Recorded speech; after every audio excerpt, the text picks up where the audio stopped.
नमस्कार, आपके साथ मैं हूं समीर अब्बास। मेरे साथ मौजूद हैं प्रतिमा मिश्रा और टीवी9 भारतवर्ष पर यह स्पेशल कॉन्क्लेव लगातार जारी है, क्योंकि लेबनान और सीरिया में जो कुछ हुआ उसने दुनिया को सोचने के लिए मजबूर कर दिया है कि आखिर इस बिल्कुल नए वॉरफेयर का इलाज क्या है। आशंका यह भी है कि अब पूरा मिडिल ईस्ट जंग के दायरे में आ सकता है। जो कुछ लेबनान और सीरिया में हुआ है उसके बाद क्या, अब हम इस पर करेंगे बात। लेबनान पर लगातार दूसरे दिन सीरियल डिवाइस अटैक हुए, लेकिन इस बार का हमला पहले दिन हुए ब्लास्ट से भी भयानक था। पहले दिन सिर्फ पेजर में धमाके हुए, लेकिन दूसरे दिन दर्जन भर से ज्यादा इलेक्ट्रॉनिक डिवाइसेस में ब्लास्ट हुए। लेबनान पर हुए ताबड़तोड़ बीप बीप अटैक से पूरे मिडिल ईस्ट में महायुद्ध की आहट साफ नजर आ रही है। जी हां, आशंका है कि इजराइल और हिजबुल्लाह की जंग कहीं पूरे मिडिल ईस्ट में न फैल जाए, क्योंकि जंग ईरान वर्सेस इजराइल होती हुई नजर आ रही है। तो क्या ईरान अब खुलकर हिजबुल्लाह के समर्थन में इजराइल के खिलाफ युद्ध करेगा? तमाम मुद्दों पर बात होगी। लेबनान का ताजा हाल बताएंगे। पहले इस वक्त की बड़ी खबर आपको बता देते हैं। लेबनान पेजर अटैक में सनसनीखेज खुलासा हुआ है। हंगरी की पेजर कंपनी को इजराइल ने बनाया था। हंगरी की कंपनी ने लेबनान में पेजर सप्लाई किया। न्यूयॉर्क टाइम्स ने हंगरी की कंपनी को लेकर यह बड़ा खुलासा किया।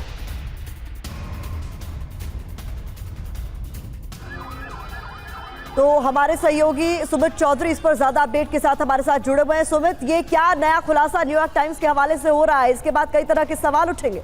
देखिए, बिल्कुल हिजबुल्लाह जिस पेजर्स का इस्तेमाल करता था AR-924, वो पेजर्स पहले कहा जा रहा था कि ताइवान की कंपनी गोल्ड अपोलो ने बनाए, लेकिन उसके बाद उन्होंने कहा कि हमने थर्ड वेंडर से बनाए हैं जो हंगरी में मौजूद है। और उसके बाद अब उस कंपनी के बारे में जो जानकारी वॉशिंगटन पोस्ट की तरफ से दी गई है, बताया जा रहा है कि इसकी स्थापना इजराइल ने ही की थी। तो निश्चित तौर पर एक तरीके का आप देखिए कि जो जिस कंपनी की स्थापना इजराइल ने ही की हो, वहीं पर इनके अंदर कुछ इम्प्लांट किया हो, ऐसे सवाल भी खड़े होने शुरू हो गए हैं। क्योंकि करीबन 3 से 4 हजार ऐसे पेजर्स की डिमांड रखी थी खासतौर पर हिजबुल्लाह ने, और यही पेजर्स इसी कंपनी से बनकर हिजबुल्लाह तक पहुंचे थे। तो निश्चित तौर पर अब ये कहा जा रहा है कि इजराइल का एंगल कैसे जुड़ रहा है, इजराइल लगातार कैसे इसके अंदर मालफंक्शन कर सकता है, या फिर इसको कैसे इसमें इसके मैनिपुलेशंस कर सकता है, इसको लेकर अब बड़े सवाल खड़े हो गए हैं।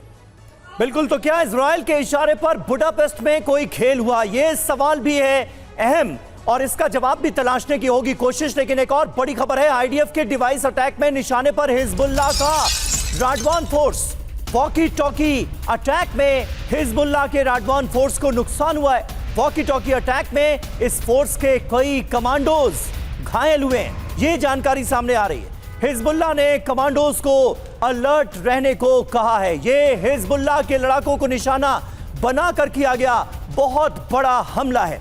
मनीष झा हमारे साथ इस वक्त मौजूद हैं। मनीष, निशाने पर कौन था, टारगेट पर कौन था, ये अब बहुत हद तक क्लियर होता हुआ नजर आ रहा है क्या?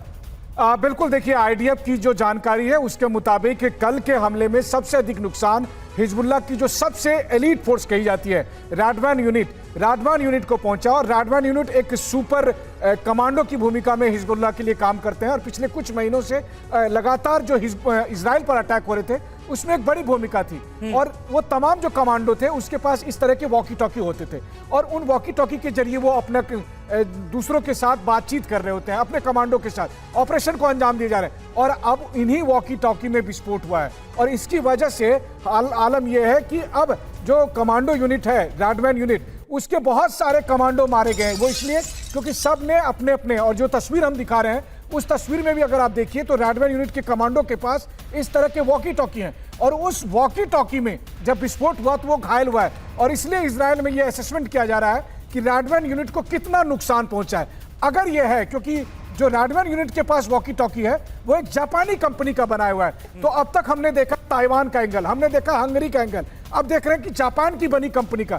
इसका मतलब है कि यह मामला जितना हम और आप सोच रहे हैं उससे बहुत आगे है। तमाम टेक्नोलॉजी से संबंधित डिवाइस इस वक्त एक हथियार के तौर पर इस्तेमाल हो रही है, और इसका मतलब यह है कि हिजबुल्लाह ही नहीं बल्कि पूरी दुनिया के लिए ये एक बड़ी चेतावनी है। और ये जो ताज़ा हमले उसके बाद मिडिल ईस्ट में महायुद्ध की आशंका और ज्यादा बढ़ गई। आगे बढ़ने से पहले आपको लेबनान में इलेक्ट्रॉनिक डिवाइस से हुए धमाके की 5 तस्वीरें हम दिखाने जा रहे हैं, जो दूसरे दिन यानी कि 18 सितंबर की बताई जा रही हैं। तस्वीरों में आप देख सकते हैं कितना जोरदार ये धमाका था जो कि अलग अलग गैजेट्स में हुआ था। पहले दिन पेजर ब्लास्ट हुए, उसके बाद वॉकी टॉकी, लैपटॉप, अलग अलग डिवाइसेस में इसी तरीके से ब्लास्ट हुए, जिसकी तस्वीरें सामने आई।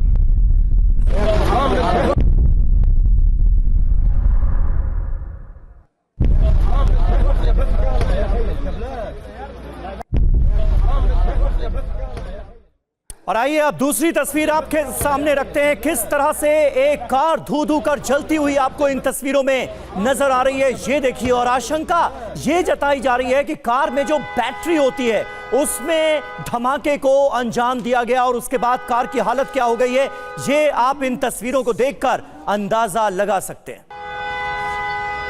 अब आपके सामने हम एक और तस्वीर रखने जा रहे हैं। तीसरी तस्वीर में देखिए किस तरीके से धमाका हुआ है, और ये तीसरी तस्वीर में भी आप देख सकते हैं यहाँ पर ये दोपहिया वाहन है, स्कूटी बताया जा रहा है, जो धू धू कर जल रहा है। किस तरीके से इसमें भी ब्लास्ट को अंजाम दिया गया, ये तस्वीरें हर किसी को हैरान कर रही हैं।